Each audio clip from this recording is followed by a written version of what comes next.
Welcome back to the channel, guys. Another live chat with, and the last one obviously was with Matt Edgar, and it seemed like I was a bad curse for him because a week later he went and lost his first round game at the WDF World Championship. So I feel sorry for Matt for that. But Sam, thanks for joining me. Obviously, if anyone doesn't know, just shout your stuff out. They should know if they're on TikTok or YouTube, but just shout your stuff out quickly.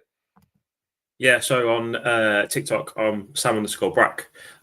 Same on YouTube. I don't use YouTube at the minute, but yeah, TikTok's the main go-to, what I use at the minute.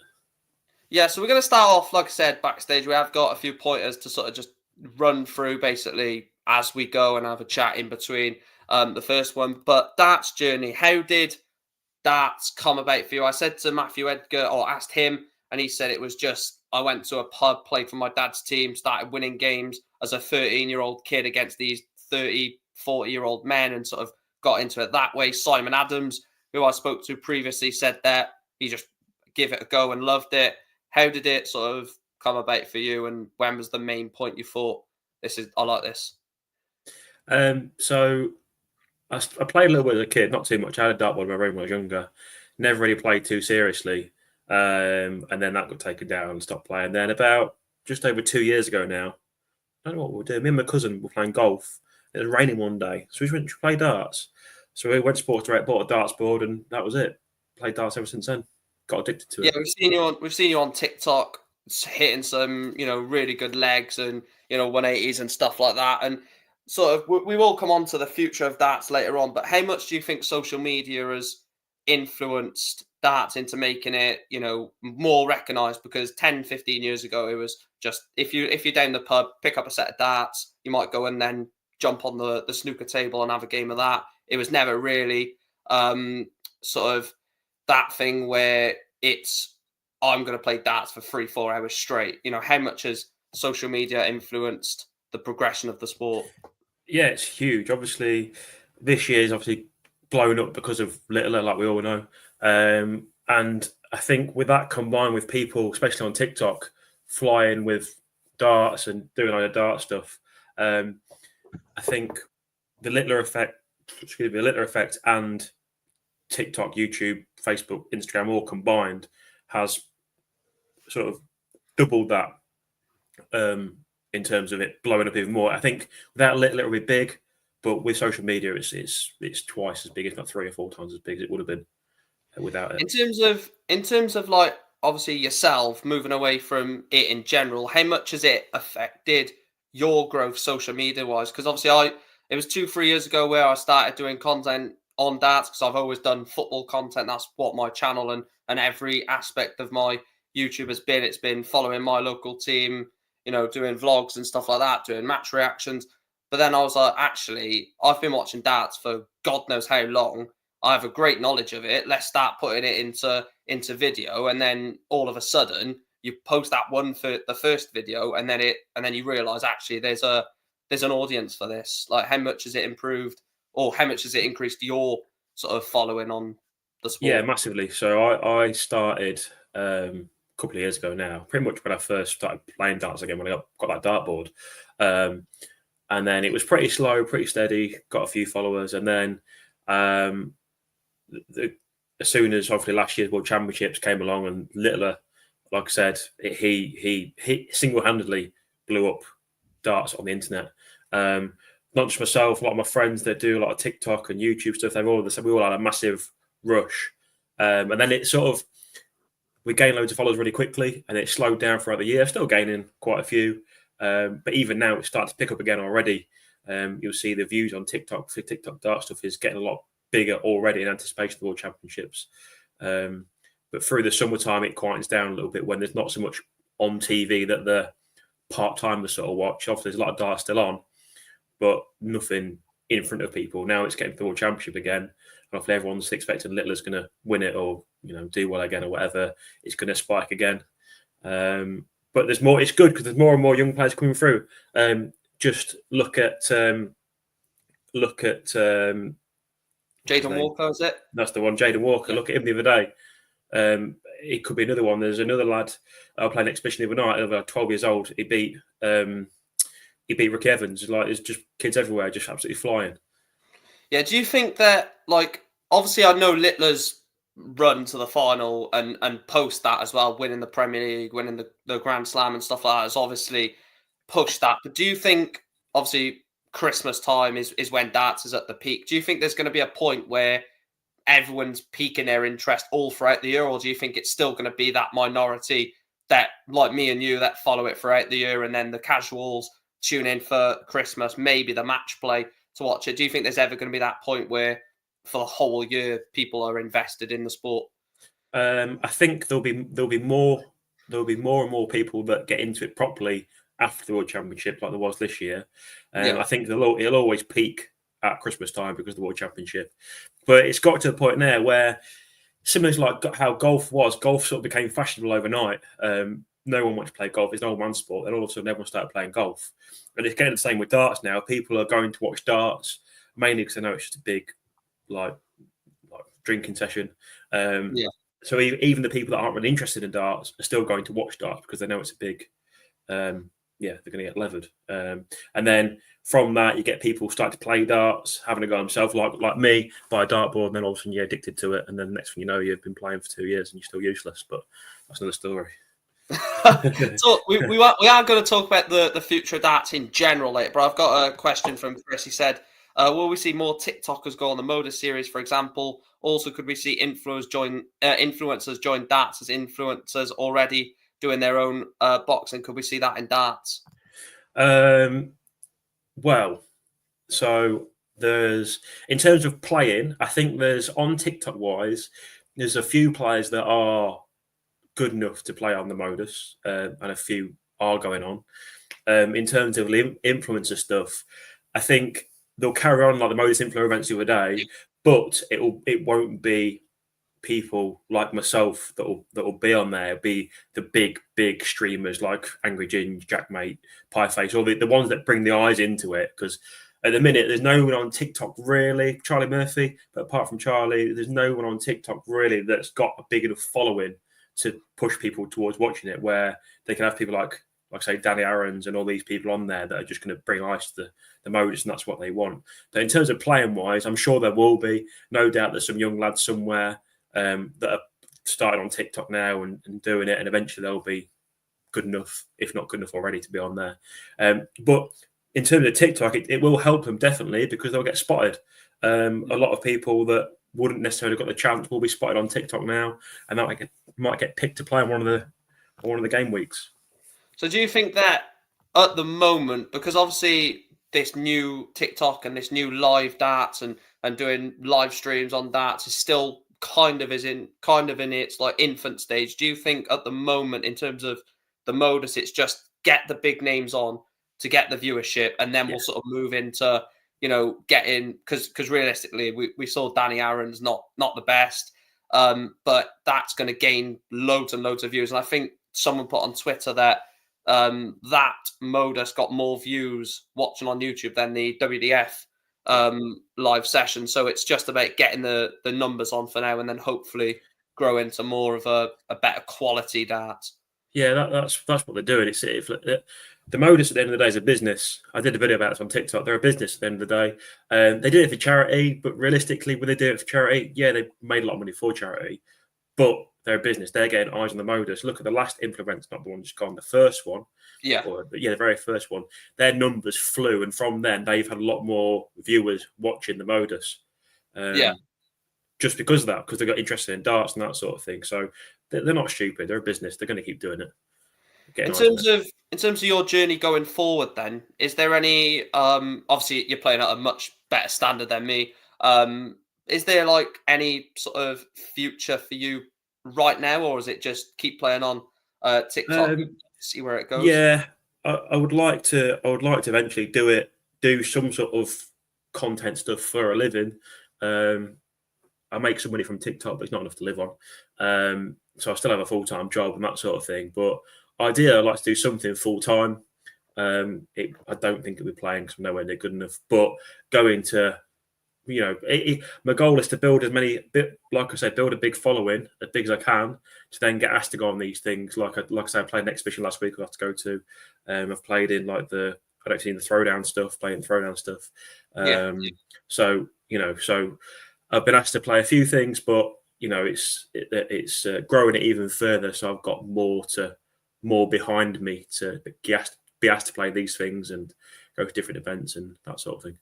Would PDCQ school ever be an interest for you later on down the line if you're thinking that it's I know Charlie Murphy was asked it recently and he said it's just too expensive, even though the experience is high and he's playing at a very good level himself. But is the money too much to go to Q school, or do you think it's there to stop people that probably are just going there for a laugh? Because we've seen some really bad averages there at times. Do you think that they're pushing the money up to say, look, if you're good enough and you feel like you can have you've got a chance of getting a card, that money to you is nothing if later on down the line you earn that in prize money? No, I don't think so. I think the price, if you compare it to the golf Q school, golf the same thing. To play golf Q school, I could be wrong, but I reckon it's like a couple of grand to play it. And you have to go to, I think the final stage is generally like Spain. You've got to fly to Spain and play it. Whereas the PDC was it 400 quid, 500 quid? Yeah. So it's not deterring people from playing because, like you say, you're still getting the people that are averaging 45 and 50 and stuff that are literally got no chance. But it is good because you can, obviously, as long as you turn up, you can then play a challenge tour. I know a few people that are going to go on to Q school. They know they're not getting a card, but then playing challenge tour events, which is a good standard, it'll only improve and make them better. And you're getting in that PDC environment because now challenge tour events are basically like pro tour events. They're literally the same sort of thing, obviously just with not the big players playing them. And you're still getting elite players. Look at the order merit this year: Connor Scott, Jimmy Van Ski, Wesley Plaisir, like all top players playing on the challenge tour. So for me personally, I won't wait time soon. I'm nowhere near good enough, but you never know. I might get half decent one day, and it might be a thing for me where I'll go, and if I don't, I'll play challenge tour. But yeah, I'm nowhere near at the minute, not even close. So. Chris said, love Sam's video on TikTok explaining why darts is a sport. It frustrates me, and people still say it isn't a sport. Professionals play so many games a year on tour, etc. Yeah, I get frustrated when people say, "Oh, it's a pub game. You just stand there throwing darts at a dartboard." The amount of I know this is on like the top, but the amount of games like the top 8 play throughout a year, Premier League, World Series, then they're doing all the Pro Tours and the Euro Tour, the travel. Like I said, I don't see anyone who can. And one of your points on that video, it's on Sky Sports Darts. So if it's on Sky Sports Darts, it's a sport. But in terms of the next thing, then is PDC involvement. I noticed that you do get involved quite a bit on the PDC and stuff like that. I heard one of the videos when obviously people mentioned about Dimitri van den Berg. What is your involvement on the PDC, and is this potentially a step way into more things? So I've got no involvement at all technically with the PDC. The only thing I've got involved with is I'm fairly good mates with Scott Williams. So he's from the same town as me. We play the same pub team. And he's invited me to a few Pro Tour events. The Pro Tour, you have to be invited to go and watch. Each player gets one guest, so you can go and watch. So I've been to a few Pro Tours to watch. If anyone watching this, if you know a player and you can get to one, go to one. Honestly, it's unbelievable. It's one of the best experiences you've got.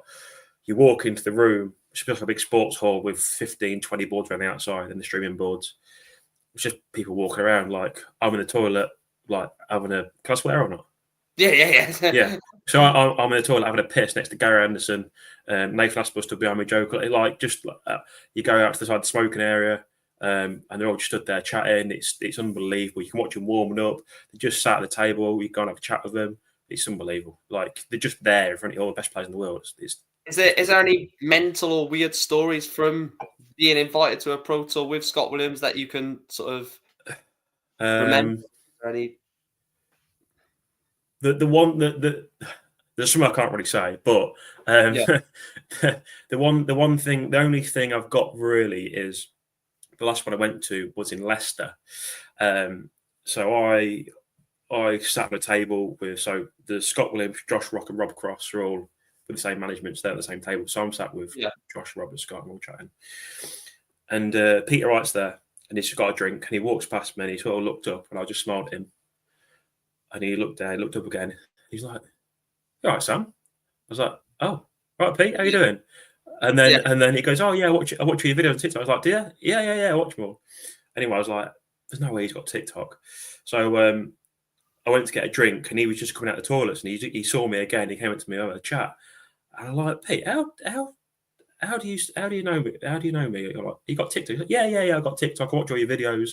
I'm not under that Snakebite. He's under like a fake, not a fake name, but not under his own name. Yeah. Not under Snakebite. He doesn't really use it. So he was like, yeah, I watch all your videos. Like, oh wow, Peter Wright watches me on TikTok. It's mad. Same with Bunting. When I met Bunting, Bunting's like, oh yeah, I love watching TikToks. I was like, do you? Yeah, I watch it all the time. It's mad. Yeah, I remember talking of that. I remember Chris will remember this. One evening, I think it was after a Eurotour session. I went live. Sometimes I go live talking about the results. Asking people questions about the sessions and stuff. And this must have been at like 20 past 11 at night. And then all of a sudden, I had like 30 people in my live stream at one point. It rockets up to like 150, 160. I was like, okay. Right, Luke, the nuke's joining. I'm like, right, okay. So in the back of my head, I'm obviously thinking, yeah, Chris said Bunting is a character on TikTok. Yeah, he He's is. unreal. Yeah, he's very funny.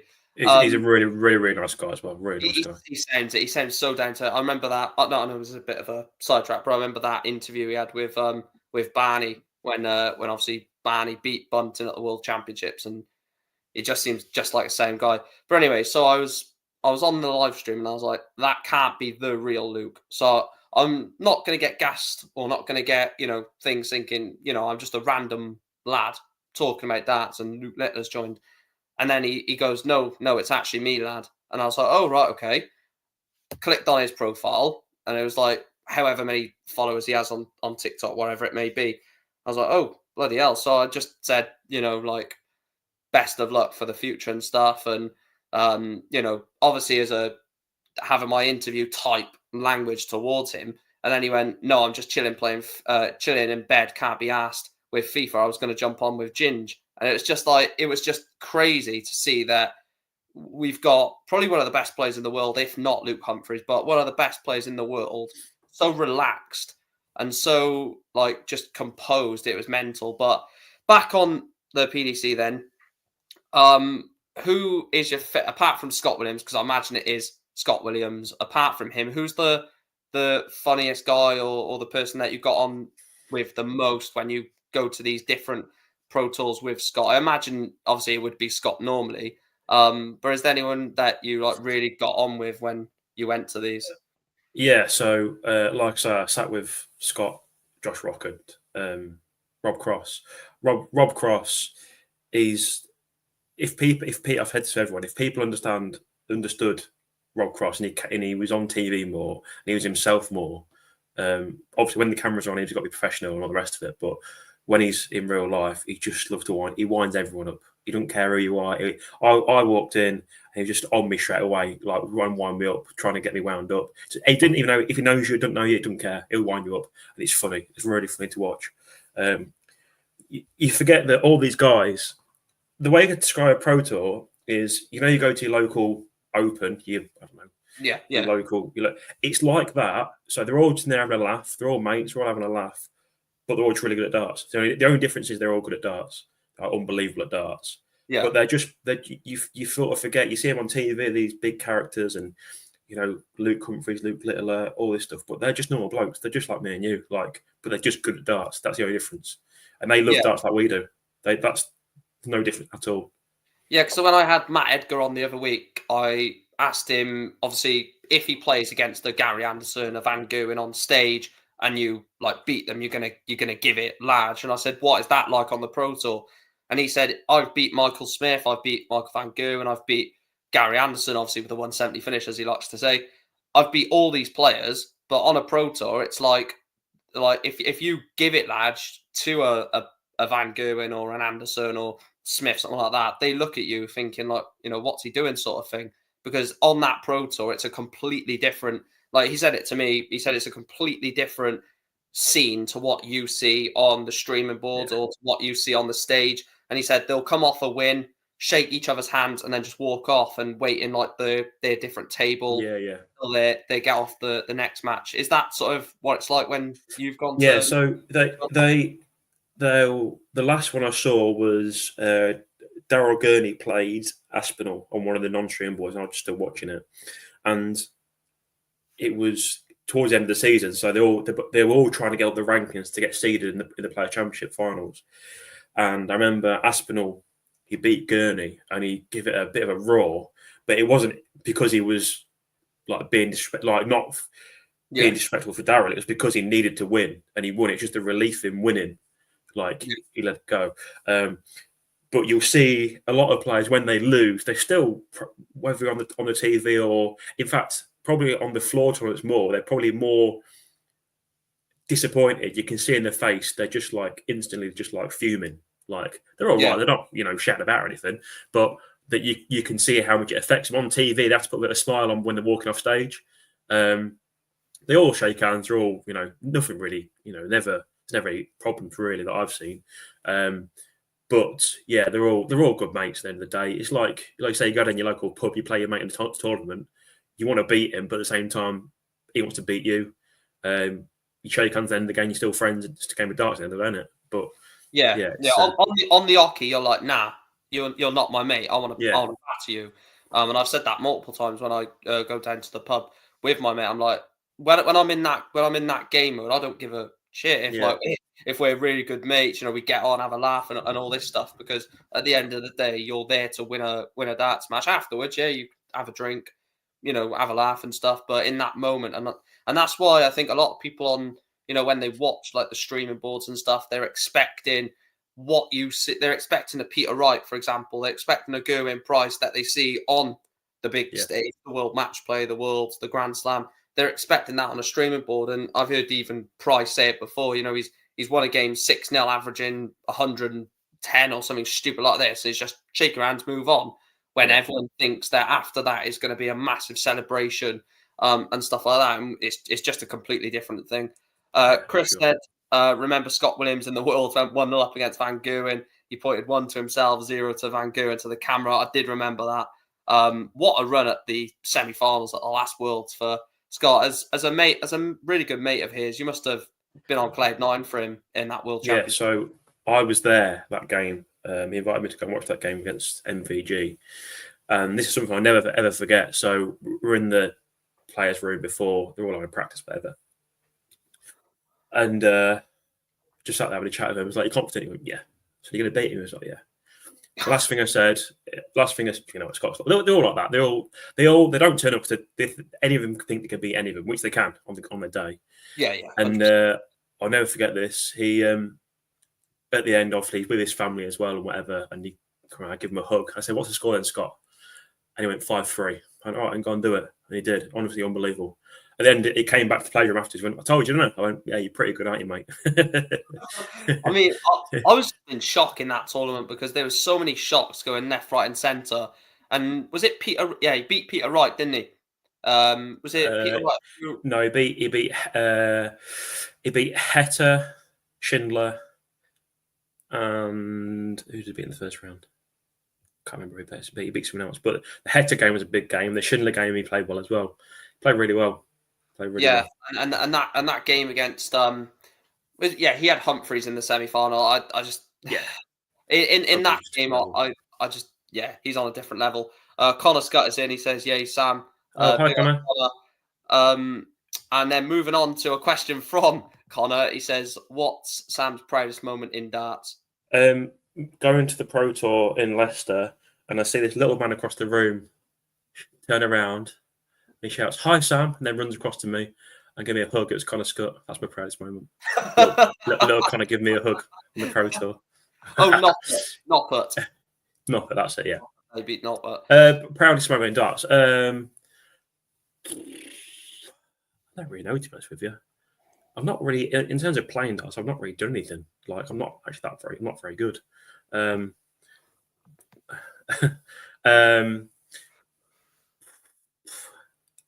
Probably the last throwdown event we played, like we saw, I beat Dicko's darts. It wasn't much of a game, but it's the first time I was under a bit of pressure because I had to defend my a belt. We didn't play very well either of us, and I felt really ill actually. I wasn't very well at all. So I was really ill, and luckily we got over the line. But that's probably about all I've done really. I've not really done anything in darts. Talking of the last exhibition, you took on Ricky Evans. There was a few Yeah. others. I think Edgar was there, wasn't it? Yeah, Ian White, Devon Peterson as well. Yeah, Ian White, Devon Peterson. Yeah.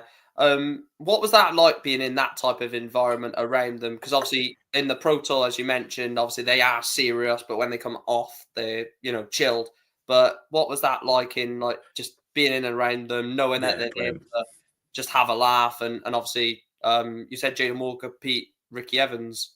Was it in that? No, there was another lad. It was another, I can't remember his name. The young lad. It wasn't Jaden. It was another lad. Can't remember his name. I didn't really see him, but yeah, it's unbelievable. Like they're all. The thing is with darts, like any darts player that you'll meet, any darts player in the pub, but generally any darts player professional, they're just all really nice blokes because they just. You think about most of them, they've probably been living in a pub for the last 10 years to be as good as they are. So they're all fairly social guys. They're all fairly friendly. So obviously when you walk into a room with Ricky Evans, Devon Peterson, Matt Edgar, Ian White, you've spoken to Matt already, you know how nice Matt is. Yeah. They're all just sound guys. They're just there. At the end of the day, it's their job. But they're getting paid to go and play dance against people like me. And there's no pressure on them. Like they don't need to win. Obviously, they always do win, but there's no pressure on it. It's just free money for them. Imagine someone going to our gear, £500 a grand to go and sit at the pub with me. You get all right, no worries. Yeah. When am I going? Yeah, they do put a bit of a show on as well, obviously. But yeah, it's brilliant. They're all there, all really friendly. They're throw with them. They're all right. They are unbelievable at darts, like so good at darts. You see your good pub players and you see your good Super League county players, but these boys are a different level. You can't explain how good they are. Yeah, and I'm guessing they do like exhibition shots if they're on instead of like if they're on like double 16. I'm guessing they do like some stupid stuff like Yeah. that. They're there So to I when I played Ricky on stage, it was best of 5. He was obviously 2-0 up battering me. I was playing all right. I was about 60, 63, 64 average. That was about steady for me. Last leg, he was on. I hit a 140, and then he hit something, and he was on. I think he was on 43 after 12 darts or 13 darts. He was on 40 after 12. He was on 43, and I hit like a 140 to get myself on a finish. And I walked back and said, "Rick, give me a chance, mate, will you?" And he hit the balls. He just hit the balls. I had to bust it. He went, "Hey, yeah, mate, have a go." I was like, "All right, cheers." And then I missed double 12 to win the leg in like 15 darts, whatever it was. But he was like, "Yeah, give you a chance, mate." I was like, "Oh, cheers, thanks." I had one dart, a double. But that's how good they are. Like they just do stupid stuff. Like they don't. Yeah. Yeah, because I remember when I keep getting Mensa and Simon mixed up because they do. One of them done bull at the Euro Tour. Was that Mensa? I think that might have been Mensa or Simon. One of them in a Euro Tour game, they needed to win the leg. Whitlock, yeah, Whitlock did it. Whitlock, yeah, and he just went bull. Chris has got an interesting question. What's your opinion on the 9 dart? People call me Scrooge, but I think it's overrated. I'd rather win the leg. That's what's more important. Obviously, I'm not discounting greatest leg in darts, but 9 darters. Obviously, I'm on the fence or not on the fence. I'm on the side of they're incredible to watch. And D'Souza done tops. Yeah. But what do you make of a 9 darter? I know Chris doesn't. He's like just get the leg done, just win the leg. But I'm on the side of I want to hit a 9 darter. What's your thoughts on them? Well, I mean, if you hit a 9 dart, you can win the leg, aren't you? So both come together. But I think obviously at the start of every leg, every player is aimed to hit a 9 darter every single leg. But yeah, you do see it sometimes where they'll miss double 12 or whatever, or double 18, and then they'll start faffing around because there's a bit of adrenaline going. But the top players, generally, they miss a 9 dart. They'll clean it up within 12. Whereas if me and you got to a 9 dart, I missed double 12, we'll probably end up with a 35 dart leg because we'll just be so buzzing. Yeah, double 1. Yeah, end up in double 1 somewhere. But yeah, I think if you ask any pro, the first thing is win the leg. But if you can win a leg with a 9 darter, obviously it's a bonus, isn't it? Yeah. Future of darts then. Last segment of the show. Where first of all, there's a multiple layer to this. First of all, where do you think the future is with darts in terms of like the PDC aspect? How big, or where do you think that could go? Do you think there's any things that could really elevate the sport even more? What's your sort of overall future of it in your? Uh, it's going to keep growing. It's blown up this year, and it's only going to keep growing and keep growing because more people are getting into it. More people get into it, the more people are going to pay to watch it. More money PDC will have. It'll all snowball, expand. More prize money, bigger events. Hopefully, they don't move the World Championship away from the Ali Pali. But I mean, as a business, they could probably sell more tickets if they moved it somewhere else. I said this before. If they move it, I still want it to be in the UK and preferably still London. The talk of Saudi, I'm not behind that. But carry on. Sorry. No, I think it's wrong. It's as fans, the people that are paying to get darts as big as it is, because at the end of the day, without people watching it, they wouldn't have the money they've got. Without the fans, there is no darts. So the fans here, or even the Dutch fans, German fans that are flying over to watch it, it's not far for them. If you move it to somewhere where it doesn't really watch darts, like what's same as the boxing, when you watch some of the boxing that's over in Saudi Arabia, it's half empty because no one cares about it there. So it'll be the same. You might get the what you got, the princes or whatever, paying millions to go and watch it, but at the end of the day, the people like me and you are paying to go and watch it. It seems silly to move it away. So hopefully that doesn't happen. But I think darts as a whole, it'll keep growing. I think we've seen the prize money go up on the Pro Tour. The Euro Tour is growing. You see all the Euro Tour events are full now, whereas before they weren't necessarily always full. There's getting more and more darts, whether that's Pro Tour, whether that's the Challenge Tour, the Modus. It wouldn't surprise me if the Modus grow massively, and you even get one that's sort of a step below the Modus or alongside the Modus. Could be a spin-off from the Modus. Another company might come in and have a go at it. There could be there's so much opportunity in darts. It's massive. Do you think the World Championships winning prize money will ever reach £1 million? Probably. Yeah, probably. If you look at again, going back to golf, you win a major championship in golf, the major championship, you win I think the British Open is like about $1 million, just under $1 million, something like that. The FedEx Cup, which is the FedEx Cup in theory is the player championship equivalent in theory. That's about 5 million. Obviously, golf's a lot bigger than darts worldwide. Yeah. But if it keeps growing and darts does become worldwide, it's getting bigger in America already. And as soon as the Americans get onto it, they'll start throwing money at it. You look at the American events, the US Masters, where it was, the darts over there, huge. And it is, like I say, it'll only keep growing. And once more countries get involved, more people watch it, there'll be more money, more prize money, more players, better players as well, because now you've got kids playing and there'll be more Luke Littlers coming along. Chris has got a question. I'm not sure what you're like, how interested you are in the WDF, but he said, what is the future for WDF darts? I still watch it, but you can see the huge difference compared to the PDC.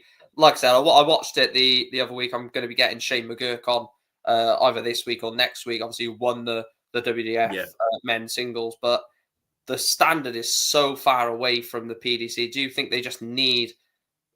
I'm not too sure. I personally think it's dying, if not, slowly. But we've seen players from the Modus move on to the WDF, like Jimmy Van Schie, for example, who's a very talented dart player.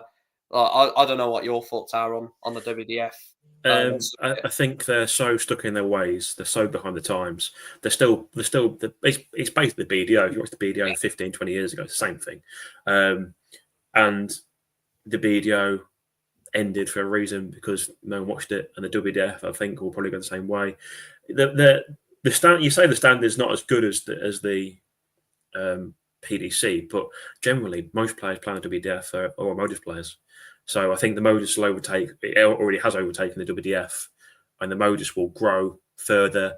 Hopefully, the Modus are only one place at the minute, but they might branch out and do events elsewhere. I don't know how it'll work, but I think unless the WDF makes some big changes soon, they're on the way out. But yeah, I'm buzzing for Shane. I've met Shane a couple of times. Really, really nice guy. Really, really sound guy. But yeah, but like I say, Shane's pretty much a professional darts player. Like I know WDF, most of them are sort of technically amateurs, but they're not. They're the top players are professionals. Yeah, the penultimate question: the future of social media darts. What's your thoughts on where that could go? I know we touched on it at the start. I was trying to like sort of way away. Yeah. From that. What is your sort of future of that? How far do you think it can go? I think it'll keep going. It'll keep growing, but there'll be a lot more people take it up next year, which happened this year. I think it'll keep growing and keep growing, but there'll be a lot of people that start making stuff and then get left behind and then stop making stuff. The reason being is because it's already getting so polluted, especially like on TikTok. You scroll for everything's dark video, and everyone's doing the same thing. Like, and this is no disrespect to anyone that does it, but and nobody, unless you're really, really good at darts, nobody wants to see you throw darts because no one cares. If they want to watch you play darts, they put the Modus on, they put the Sky Sports on. So if you are thinking about doing darts yourself, do something different. Don't just play darts because that's what I do no one cares. On my TikTok. I do like previews ahead of like the World Championship predictions, and as much as I play at like a 40, 50 average myself and play quite well, I'm like, I really want to get a setup all sorted, play when no one's interested in watching someone average that when they can just go and watch the Modus, like you said, and like everyone's doing the same thing, so it's even harder to get recognized. Where if I'm not playing and just keep playing in my personal life with, you know, my friends down the pub and stuff like that, it just makes it easier to, like, countless times when I'm doing a live stream, they say, "Oh, do you play yourself? Do you play yourself?" I'm like, "Yeah, I do play."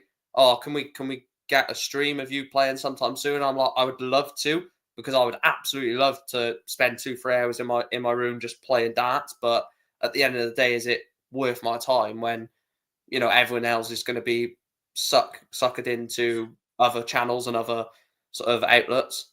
Yeah, I think, well, live streaming on TikTok, to be fair, live streaming on TikTok looks fine. If you've got a all right setup, like I still live stream, I was live streaming just for this. Yeah. And if quite a few watching, which was good. But live streaming's okay because you can interact. So, and generally as well, that you get people that you know straight away when someone comments if they play darts or not, because the people that don't play darts will say you're shit, give up, blah blah blah, and Yeah. that's standard. But the people that do play darts will be like, "Oh, you're getting better," or "Have you tried this?" or "You tried," and they want to help you. Have you tried these darts, or have you tried these barrels and stuff like that? Yeah, You sort of know. but a lot of people almost want to see you play really badly because it makes them feel better about themselves because they think, "I'm better than you." They're probably not, probably don't play. But then a lot of people do enjoy it. If you build a bit of following, talk to a few people, that's great. In terms of posting videos and stuff, like I say, unless you do, if you went through my TikTok, you won't see many videos of me playing darts without me doing. There'll be a reason for it. So, say if I did do a leg of darts, it will be because I've had challenge. Yeah, or I've thrown a 12 dart or something that's quite good for me, or I'm throwing like something different. If it's just you and the dartboard and you're throwing darts, it's so boring to watch. Like I don't watch it. Like it's naff. So most of my content, and a lot of people as well that are doing really well, they'll do, like you say, they'll do previews of the World Championship. They'll do, you know, different things. If you're going to start doing it, don't just play darts. Live stream it and interact with people, but make videos, make them different, stand out, because darts are so polluted now that if you're just another bloke throwing darts, no one cares about you. Literally, no one cares. Yeah. In terms of the last question, then I'm putting Sam. You're in charge of the PDC. You've got either one event that's already on the PDC circuit to adjust, or you can add one PDC event in the PDC calendar, tournament calendar. What would you do and why? Like whether that's changing an event, adjusting it, or adding a brand new one in. I did a video about it, the Ryder Cup of darts. So the Ryder Cup for two teams. You probably have to do UK versus Europe or rest of the world. You have 10 players, 3 days, different formats. You'd have doubles on a Friday, and then you'd have doubles, and say you had doubles on a Saturday where you played double in, double out. or 1001 or something just a bit different. And Yeah. then the Sunday he played singles and it's points based. Obviously, it wouldn't be a ranked event because it's a team event, but I think team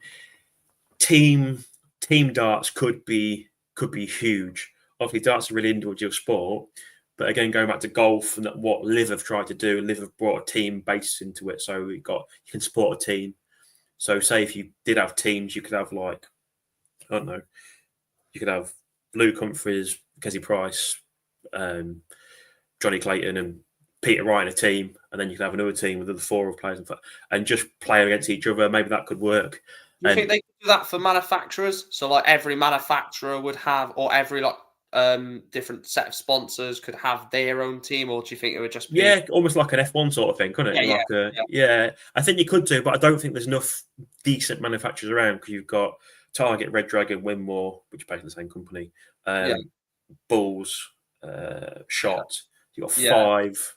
You could potentially do it, I suppose. But you probably need about, if you like F1 style, you probably need like a 10 teams, wouldn't you, really? Final question. I did say that was the final question. No, you're fine. Talking of changing events, how important was the change of format for the World Cup of Darts, in your opinion, keeping it to just doubles for the entire event? I preferred. I like watching doubles and singles. I'm not a huge fan of just watching doubles. I do like it, but like I like the singles as well because it puts a bit of pressure on each player. When I was talking to Ricky Evans the other day, Ricky was saying he never feels pressure unless he's playing like in a final or whatever. But the only time he feels pressure is if he's playing in a team because he's got someone else relying on him. So he says he loves playing county darts and Super League darts because he's in a team and there's more pressure on him. So I think although there's in doubles, you've still got that pressure to hit a good score for your partner. You're in sort of rhythm with your partner. If you're playing singles and you're 2-0 down and you've got, I don't know, Michael Smith waiting for you to come back out and you're getting battered, you need to pick up for him and the country, obviously.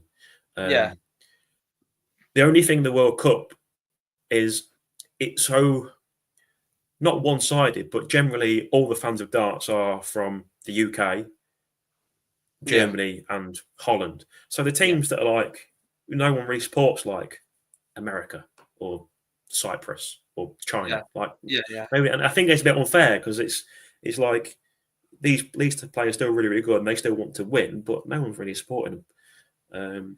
It's all the countries, that's never going to change because obviously darts is huge in these countries, unless, like I said, it takes over America, takes over in, I don't know, Sweden or Portugal. All right, final question. World Championship winner. Who are you going with?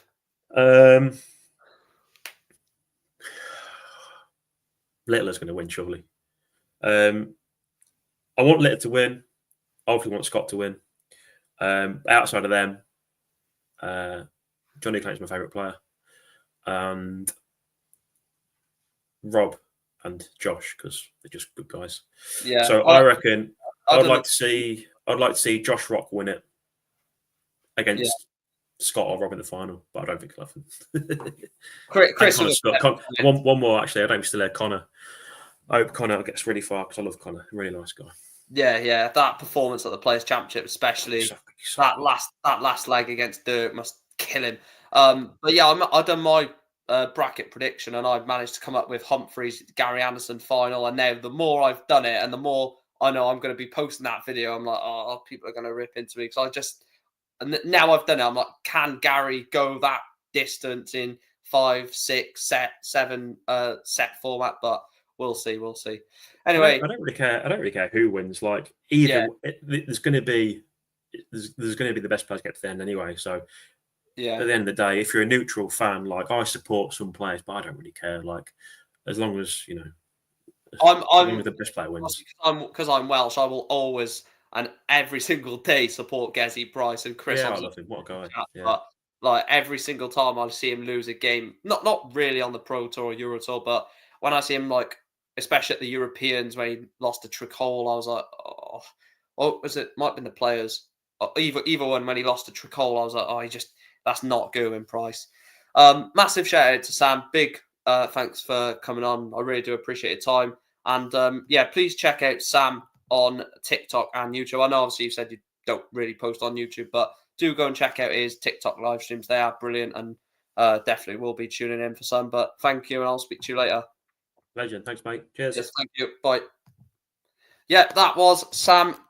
Big shout out to Sam. I am going to obviously jump off now, guys. But like I said, a massive shout out to him for jumping on and giving us his time. Is there any comments I missed? I love Lakeside, but the atmosphere is different. Oh, 100%. 100%. If it goes to Saudi, the players won't reject going there. They're all playing for the money, which some don't like, but it's the truth. I'd rather win trophies. Well, that's the issue, isn't it? That's the issue. Barry Hearn goes where the money is. Brilliant businessman. Done a lot for darts. That's why I'm going to wrap this up, guys. I will post my Q4 predictions tomorrow, as you're all aware. And big shout out to Sam. I'm going to jump off. Need to go and sort a few things out as well. And thank you guys for watching.